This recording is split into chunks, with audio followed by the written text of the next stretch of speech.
अजान से पहले सलातुस्सलाम पढ़ना कहां से साबित है? भाई कुरान पाक हमें रहनुमाई देता है कि शरीयत के हैं 4 उसूल। सबसे पहले जो मसला और हुक्म किताबुल्लाह कुरान पाक में मौजूद होगा उसको मानना भी होगा, उस पर अमल भी करना होगा।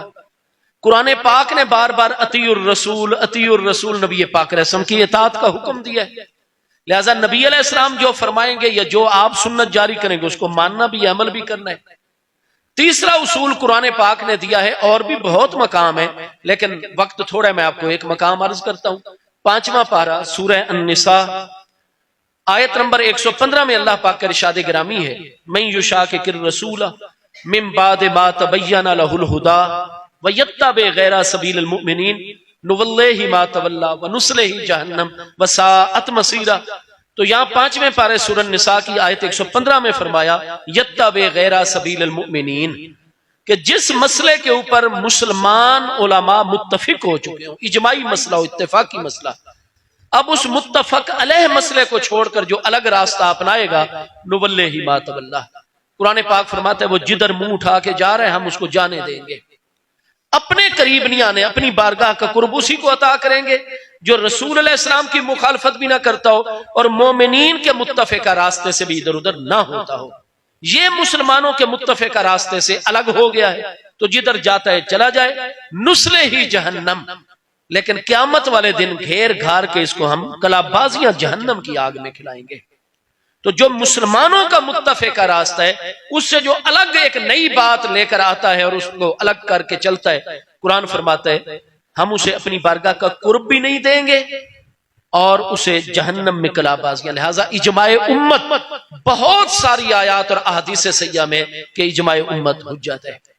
चौथी चीज जो कुरान पाक ने इसी सूरह निसा आयत 92 में वाज़ेह फरमाया कि लौ रद्दूहु इलर रसूल व इला उलिल अम्र मिनहुम लआलिमहु लज़ीना यस्तंबितूनहु मिनहुम। अब यहां कुरान पाक ने सूरह निसा में यह तालीम दी है कि उम्मत में ऐसे उलमा जो साहिब इस्तिंबात हो, अल्लाह ताला ने उन्हें इज्तिहाद और कियास शरई इख्तियार करने की सलाहियत से नवाजा हो, तो अहले इस्तिंबात किताब और सुन्नत के दिए हुए उसूलों की रोशनी में जो मसला कियास और इस्तिंबात के जरिए से हल करके देंगे उसको मानना भी होगा, उस पर अमल भी करना होगा। इसलिए आजकल तो एक खास दौर के बाद यानी 150 साल हो गए कि बस जी जो मसला कुरान में है या हदीस में है वो हमें दिखाओ, और ये बज़ाहिर बात बड़ी अट्रैक्टिव है, इसमें बड़ी अट्रैक्शन है, बड़ी जाज़बियत है कि जी या कुरान की बात हो रही है या हदीस की बात हो रही है। भाई जब कुरान और हदीस की बात मेरे भाई करते हो तो पूरे कुरान को मानना है, पूरी हदीस को मानना है। तो कुरान और हदीस पाक ने 4 उसूल अता फरमाए हैं। जो मसला कुरान पाक में होगा मानना भी होगा, अमल भी करना होगा। जो मसला हदीस पाक और सीरत और सुन्नत में होगा मानना भी होगा, अमल भी। जो मसला इजमाए उम्मत में आएगा उसको मानना भी होगा, अमल भी करना होगा, वरना ना अल्लाह का कुर्ब मिलेगा और आखिरत में भी नुस्ले जहन्नम, जहन्नम में कलाबाजियां खानी होगी। इजमाए उम्मत तीसरी हुज्जत और दलील है। और चौथा लआलिमहुल लज़ीना यस्तंबितूना मिनहुम फाताबिरू या उलिल अबसार। एतबार की हकीकत क्या है?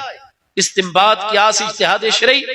इसलिए मेरे भाई हम जो अहले सुन्नत व जमात हैं, हमारे जितने फिकी अमली जिंदगी के मसाइल और मामलात हैं वो 4 उसूलों पर हैं। हमारे कई मसाइल का ताल्लुक है बराह रास्त किताबुल्लाह के साथ, कई मसाइल हैं जिनका ताल्लुक है हदीस पाक और सुन्नत रसूल करीम अलैहिस्सलाम के साथ, कई हमारे मसाइल हैं जो इजमाए उम्मत से साबित हैं, उनका ताल्लुक इजमाए उम्मत के साथ है।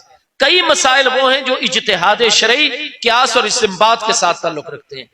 तो हर वो मसला जिसके बारे में हमारे मुहक्किक उलमा की तहकीक है कि ये मसला कुरान पाक से, हम क़यामत तक कुरान से दिखाएंगे। जिस मसले के बारे में हमारा दावा है कि ये हदीस से, हम क़यामत तक हदीस का हवाला देंगे। जिस मसले के मुतल्लिक़ है कि ये इजमाए उम्मत से साबित है वो हम इजमा से साबित करेंगे, और जिस मसले के बारे में कि ये कियास शरई और इज्तिहाद से साबित है हम कियास से उसको साबित करके देंगे। तो मसाइल की 4 किस्में हैं। आज जो भाई कहते नहीं जी मुझे तो या कुरान में से दिखाओ या हदीस में से, तो इजमा किसने हुज्जत करार दिया? कुरान ने नहीं हुज्जत करार दिया। फिर तुम कुरान को नहीं मानते हो। कियास शरई को कुरान ने हुज्जत नहीं करार दिया, इसलिए कि हवादिस और नवाजिल ये तो ला तादाद है, क़यामत तक नए से नए मसाइल पेश आते चले जाएंगे। आज नेशनलिज्म का दौर है, इलाकाई तरीकों से इंसानों के, ये पाकिस्तानी है या बांग्लादेशी है, ये सऊदियन है, ये फलां है। एक वो दौर था जब पूरा एक उम्मत का मामला था। आज क्या गैर बरतानिया की नेशनैलिटी हम लेते हैं, उसके बारे में शरीयत क्या कहती है? क्या आज इसके लिए क्यास की जरूरत नहीं है? अगर आप पुराने मसाइल में जाएंगे तो आप ना कुरान पाक बरतानिया में ले जा सकते हैं, ना आप बरतानिया की शरीयत हासिल कर सकते हैं। तो इसलिए जमाना बदलता है, हालात बदलते हैं, तकाजों में तब्दीलियां आती रहती हैं। इस्लाम है आखिरी दीन, महबूब अलैहिस्सलाम है खातमुन नबीयीन, इसलिए शरीयत मुबारक में इजमाए उम्मत को भी हुज्जत रख दिया गया है, क्यास शरई को भी हुज्जत, कि जिस दौर में कोई अखलाकी मसला आ जाए, कोई मुआशी इकोनॉमिकल या इक्तिसादी मसला आ जाए, कोई भी किसी किस्म का तहजीबी तमद्दुनी सकाफती मसला आ जाए, इजमा भी मौजूद हो, क्यास शरई भी मौजूद हो, इन दो उसूलों की रोशनी में हर दौर के तकाजों को मद्देनजर रखकर किताब और सुन्नत के जो उसूलों की रोशनी में मसाइल को हल कर लिया जाएगा, ताकि शरीयत आखिर तक जो है वो रहनुमाई देती रहे। तो इसलिए हमारे मसाइल हैं 4 किस्म के। इसलिए जब भी आप जाते हैं ना सुप्रीम कोर्ट के रजिस्ट्रार, हमारा जी ये मामला है, हाई कोर्ट से आ गया फैसला लेकिन हमें शरह सदर नहीं हो रही, खुदा रहा इसको, तो सुप्रीम कोर्ट का रजिस्ट्रार आपकी तमाम फाइल को देखता है और कितनी मरतबा वो कह देता है कि इसमें ये कानूनी सुकम है, लिहाजा ये नाकाबिल समात तुम्हारी पिटीशन और दरखास्त है, इसको वापस ले जाओ और अपने वकला को कहो कि इसको फुला फुला आईनी और कानूनी शिक के तहत बनाकर लेकर आए। तो इसलिए ये महज आज ये कह देना जी कुरान और हदीस से ये हवाला, भाई कुरान और हदीस भी हुज्जत है और कुरान और हदीस ने अगली 2 चीजों को भी हुज्जत करार दिया है। इसलिए पूरे दीन को मानना है, आधे दीन को नहीं मानना। तो मसाइल किताबुल्लाह, सुन्नत रसूल करीम अलैहिस्सलाम, इजमाए उम्मत और क्यास शरई, ये जो है आजान के साथ सलातो व सलाम का मसला, इसका ताल्लुक क्यास शरई के साथ है। बस इसी पर इख्तिताम करते हैं बात का। मैं 2-2.5 मिनट में बात समझा देता हूं। ऐसा हुआ था कि सुल्तान सलाहुद्दीन अय्यूबी वफात पा रहे 567 सने हिजरी में। आप अंग्रेजी तरतीब से बाएं जानिब से 5, 6, 7 लिखेंगे तो उनका सने वफात सामने आएगा, 567 सने हिजरी। इससे भी पहले हुआ यह था कि करमता, जो आज शाम दिमश्क में इस वक्त बिशारुल असद साहिब हुक्मरान है, ये करमती आहले तशय्यो हैं। आहले तशय्यो के 34 फिरके, उनमें से एक फिरके करमता, ये अबू ताहिर करमती के पैरोकार होते हैं। बहुत सारे मसाइल में उम्मत से इख्तिलाफ है। सबसे बड़ा इख्तिलाफ यह कि हुजूर मौला मुर्तजा शेर खुदा करमल्लाहु तआला वजहुल करीम की जाते बाबरकात को जितने करामता होंगे, करमती शिया होंगे, वो खुदा मानते हैं। वो कहते हैं इंसान की सूरत में अल्लाह पाक जलवागर है। फिर वो हुजूर मौला कायनात की शहादत नहीं मानते, वो कहते हैं वो जिंदा है। और जो हमारा इमाम होता है मौजूदा, हुजूर मौला कायनात उसके अंदर होते हैं और हुजूर मौला कायनात अल्लाह है, लिहाजा हमारा इमाम इस वास्ते से अल्लाह होता है। तो जो इमाम कह देगा हम उसी पर अमल करेंगे। बिशारुल असद का वालिद हाफिजुल असद शाम का साबिक सदर फौत हो गए, वो इनका उस वक्त का इमाम था। तो ये भाई करमती आज भी मौजूद हैं। हुआ यह था कि हरमैन तय्यबैन शाम, उस वक्त मुल्तान का हाकिम भी करमती था, तो हरमैन तय्यबैन और पूरे आलम इस्लाम पर इनका हो गया कब्जा। सुल्तान सलाहुद्दीन अय्यूबी उनका असल नाम जो है, तो ये बेटे हैं नजमुद्दीन अय्यूब के, ठीक है जी। अब इनके चचा जान थे शेर को, जो कि सुल्तान नूरुद्दीन जंगी के सालारे आला थे। अब ये खुद आलिम व फाजिल थे, जामिया निजामिया से सनद याफ्ता थे। सुल्तान सलाहुद्दीन अय्यूबी अलैहि रहमा पहली जंगे सलीबी की, जो पहली सलीबी जंगे हैं, वो दौर मुकम्मल हो गया था। उसके बाद ये करमती हो गए, हरमैन तय्यबैन, मुल्तान और शाम और कितने आलम इस्लाम पर गालिब। इन्होंने ये तरीका उस वक्त इख्तियार किया कि अजान से पहले और अजान के बाद अपने हुक्मरानों का नाम लेकर सलाम पढ़ना शुरू कर दिया। जुमे के खुतबों में, निकाह के खुतबों में, ईदैन के खुतबों में और हर अजान के साथ किताबों में वाज़े मौजूद है, अस्सलामु अला इमाम अल आदिल, अस्सलामु अला इमाम अज़्ज़ाहिर, अस्सलामु अला इमाम फुलान इब्ने फुलान खलीफतुल्लाह। ये सब फिर उसके बाद सुम्मा अजाने पढ़ते। अब अल्लाह पाक ने करम नवाजी फरमाई, हालात ऐसे बने कि सुल्तान सलाहुद्दीन अय्यूबी जो थे नूरुद्दीन जंगी के बाद, इक्तदार उनको मिल गया। अब जब उनको इक्तदार मिला तो उनको पहला जिहाद सलीबियों के मुकाबले में कुछ मुसलमान मुल्कों से करना पड़ गया। फिर अल्लाह ताला ने करम फरमाया, उनकी मदद फरमाई, मिल्लत इस्लामिया उनकी ताईद में उठी। सिवाय मुल्तान के मिस्र, शाम, बैतुल मकदस तो बाद में आजाद हुआ, और ये हरमैन तैयबैन और आलम इस्लाम पर फिर जमहूर की हुकूमत कायम करने में वो कामयाब हो गए। अब जब दोबारा हरमैन तैयबैन पर बिलखुसूस उनकी हुकूमत आ गई, तो फिर उन्होंने उलमा को इकट्ठा किया, जो उस दौर के बड़े अकाबिर तरीन उलमा थे, उनको अपने मरकज में इकट्ठा किया कि ये बिदअत इन लोगों ने शुरू की है, करमतियों ने।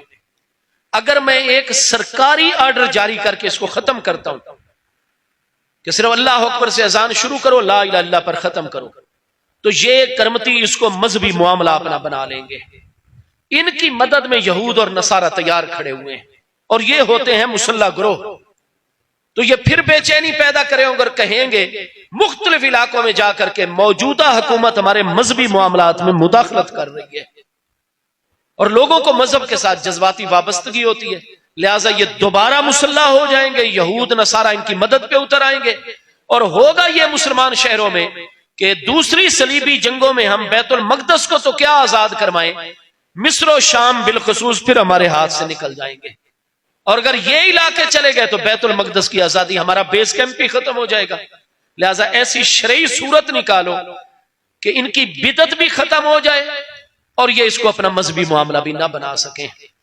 तो अब सैकड़ों किताबों में यह मसला, फतावा शामी में पूरी तफसील से यह मसला है, शरह तहतावी के अंदर यह मसला पूरी तफसील से है, इमाम जलालुद्दीन सयूती की किताबों में तफसील से, अलगरज, हनफी, मालकी, शाफी, हम्बली, सारी किताबों में और सदियों से और सैकड़ों किताबों में यह मसला मौजूद है कि फिर उलमा बैठ गए, उन्होंने गौर फिक्र किया, और तमाम अकाबिर उलमा उस दौर के 6ठी सदी हिजरी के मुतवस्सित दौर में जमा हो गए कि जनाब इसकी शरई सूरत है। आप ऐसा करें कि इनके हुक्मरानों और इमामों से सलाम हटाएं और मुस्तफा जाने रहमत पे सलाम शुरू करवा दें। उस वक्त लोगों में हया थी, जब नबी पाक अलैहिस्सलाम का नाम आता था फिर सारे सर झुका जाते थे। तो सुल्तान खुद उन्होंने कहा यह बिल्कुल ठीक है, जब अस्सलातु वस्सलामु अलैका या सय्यदी या रसूल अल्लाह पढ़ा जाएगा अलैहिस्सलाम, कोई भी एतराज, कोई भी ये नहीं कहेगा कि भाई आप नबी अलैहिस्सलाम से सलाम हटाएं और हमारे बुजुर्गों पर सलाम पढ़ाएं, ये कोई भी जुर्रत नहीं करेगा, मसला हल हो जाएगा। लेकिन सवाल ये है, क्या नबी पाक अलैहिस्सलाम की जाते बबरकात पर भी अजान से पहले या अजान के बाद मुअज्जिन ऊंची आवाज में सलाम पढ़े, ये जायज है? कहीं ये बिदत के मुकाबले में कोई बिदत सय्या तो नहीं बन जाएगी? तमाम उलमा ने फरमाया नहीं जी, चूंकि क्यास इसकी रहनुमाई कर रहा है, शरई दलील इसके पीछे मौजूद है। वो दलील क्या थी? वो आज भी सही बुखारी, वो हदीस जो उन्होंने अपनी सनद से पेश की, आज भी बुखारी शरीफ पहली जिल्द 84 किताबुस सलात बाबो सलातुल मुसाफिरीन में सैयदना अब्दुल्लाह इब्ने उमर रदी अल्लाह तआला से मरवी सही सनद के साथ मौजूद है, बाकी किताबों में भी है। हजरत इब्ने उमर रदी अल्लाह तआला फरमाते हैं कि जब आंधी होती, तूफान होता, सफर होता, कोई बारिश तेज होती, महबूब अलैहिस्सलाम बिलखुसूस फजर और इशा की अजान में अपने मुअज्जिन को हुक्मत कर देते कि अजान पढ़ो यकूला अला इसरे ही, लेकिन जैसे ही अजान मुकम्मल करनी है मुत्तसिल बाद अला इसरे ही अल्फाज दाएं तरफ भी और बाएं तरफ भी कह दो अजान के साथ ऊंचे ऊंचे, अला सल्लू फिर रेहाल, अला सल्लू फिर रेहाल। लोगों आज बारिश है, आज रात बड़ी अंधेरी है, आज आंधी तूफान है, लिहाजा जितने हमारे साथ हैं वो जमात से ईशा फजर पढ़ लेंगे, बाकी अला सल्लू फिर रेहाल, आप अपने घरों में नमाज पढ़ लेना, अला सल्लू फिर रेहाल, आप अपने घरों में नमाज पढ़ लेना। यकूला अला इसरे ही, अजान मुकम्मल करते ही फौरन बाद ये कलिमात मुअज्जिन ने कह देने हैं।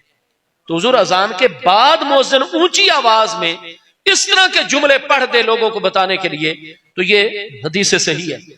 फिर कहा उलमा ने कि जनाब दूसरी हदीस जो आज भी अबू दाऊद पहली जिल्द सफा 88 किताबुल अजान बाबुल अजान फौकल मनारा में सही सनद से मौजूद है कि नबी अलैहिस्सलाम की सहाबिया सैयदा उम्मे नवार अंसारिया रज़ी अल्लाह तआला फरमाती हैं, काना बैती अतवला बयूतिन हौलल मस्जिद, मदीना शरीफ में मस्जिद नबवी शरीफ के इर्द गिर्द जितने मकान थे, मेरा मकान सबसे बड़ा और सबसे ऊंचा था।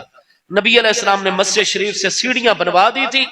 हजरत बिलाल को हुक्म था कि तुमने फजर की अजान उम्मे नवार अंसारिया के घर की छत पर, ताकि लोग, सुबह का टाइम होता है, आजान की आवाज हर घर में दूर दूर तक जानी चाहिए।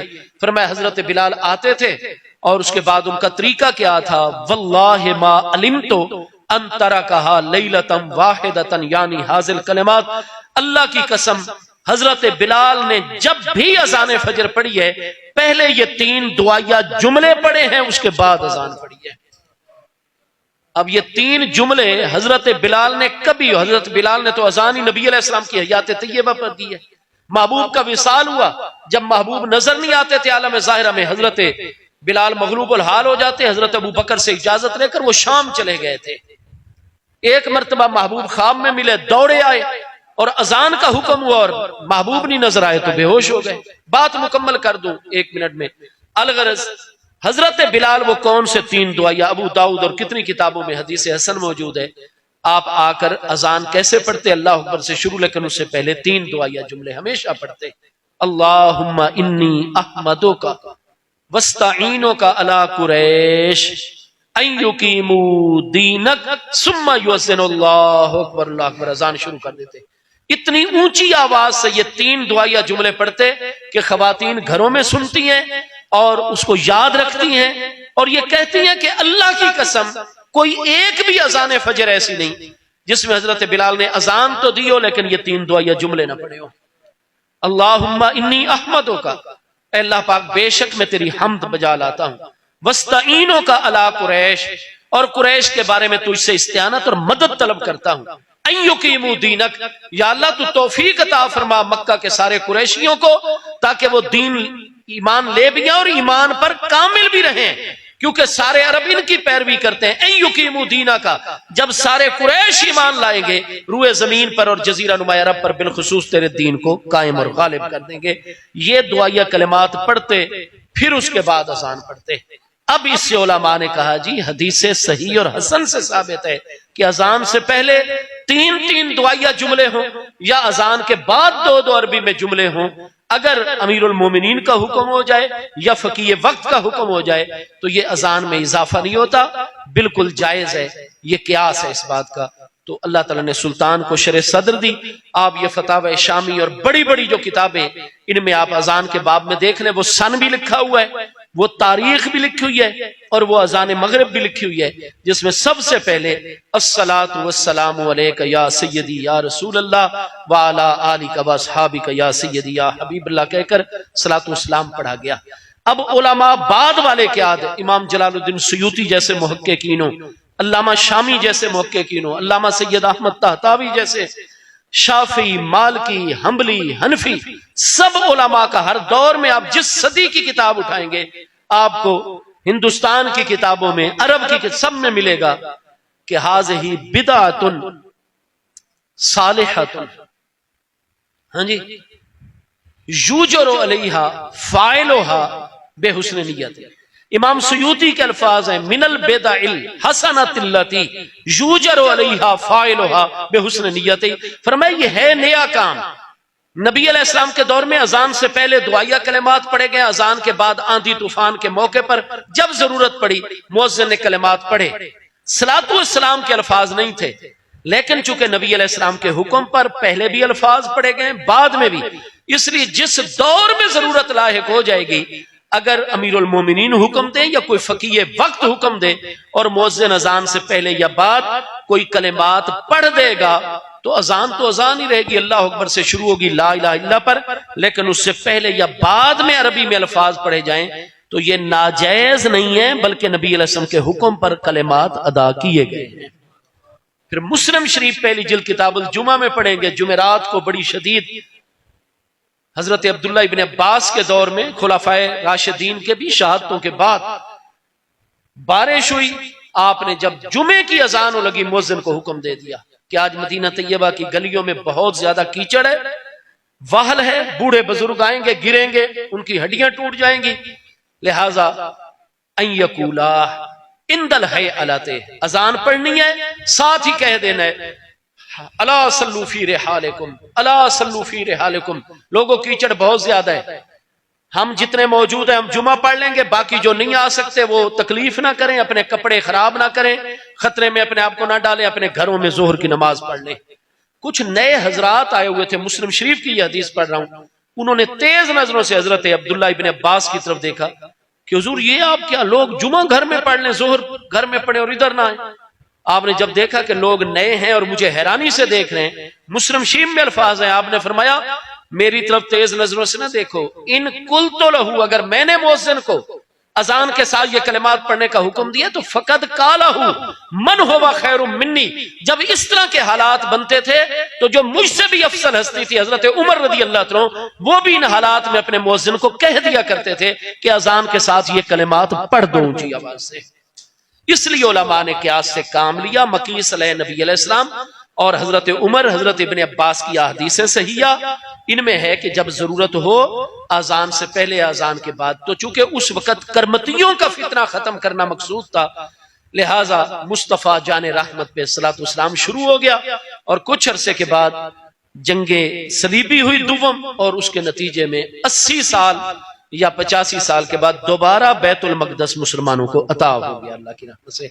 अलगरज हर दौर के उलमा का फतवा है और नबी अलैहिस्सलाम का चूंकि हुक्म था, दौरे खिलाफत राशिदा में हुआ है। खुलाफाए राशिदीन के बाद हजरत इब्ने अब्बास जैसे फकीह तर्जुमानुल कुरान प्यारे सहाबी ने हुक्म दिया है कि जब जरूरत लाहिक हो तो अजान के बाद या पहले कलिमात पढ़े जा सकते हैं। इसलिए बिदअत सय्यिआ नहीं है, बिदअत हसना ऐसा नया काम कि जितनी अच्छी नीयत से सलातो सलाम पढ़ा जाता है, अल्लाह ताला उतना ही अजर व सवाब अता फरमाता है। अल्लाह पाक मेरी आप सबकी हाजिरी कबूल फरमाए।